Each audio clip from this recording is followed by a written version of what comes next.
The foreign support in Syria is very limited. The Syrian, they rely first on themselves, and then about the Syrian in diaspora. The Syrian diaspora was very supportive, and they are very flexible in sending the money, in sending the devices and all the equipment. The people inside Syria, they're looking, because the outside, it has such rules. It have to apply for a grant, and you have to get the information and approval and all of that. No, the diaspora, they have more flexibility, especially the diaspora in Europe, in the United States, and in the Gulf countries. Just they collect the money and they send it to Syria, or they provide the devices, the satellite, the Inmarsat phone, and all the equipment, and just send it. Without the support and the help from the Syrian diaspora, I don't think that the Syrian revolution was able to continue. According to the statistics, we have more than 5 million Syrian, and you have very well-educated and rich community in the United States and in the Gulf countries, because the Syrians, they are high professional. In the United States, you have more than 7,000 physicians, doctors. The same in Europe. In Gulf countries, you have very strong business community. And all of these communities, they help the Syrian people inside Syria in sending the equipment to continue the revolution, and sending the money. And after that, because the growing of the humanitarian crisis in Syria, they played an important role.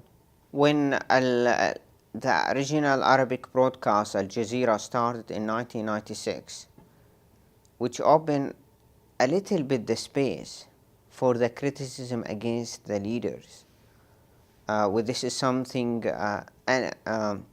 unacceptable, or no tolerance in all the national medias to criticize your leaders or your president.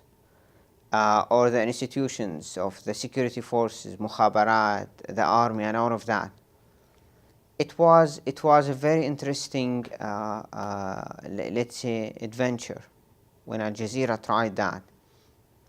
Year by year, with a lot of events taking place in the Middle East, Al Jazeera and other, Al Arabiya, the BBC, later on, appeared that's the only space for the people who can trust and believe, who can take news from them. When the Arab revolt started, Al Jazeera, it was among the first who opened the space 24 hours for the people, for the revolutionaries to speak out, especially in Tunisia, where other Arabic broadcasts did not do that. Then the Tunisian people, they was watching Al Jazeera 24 hours to know what's going on in their home country.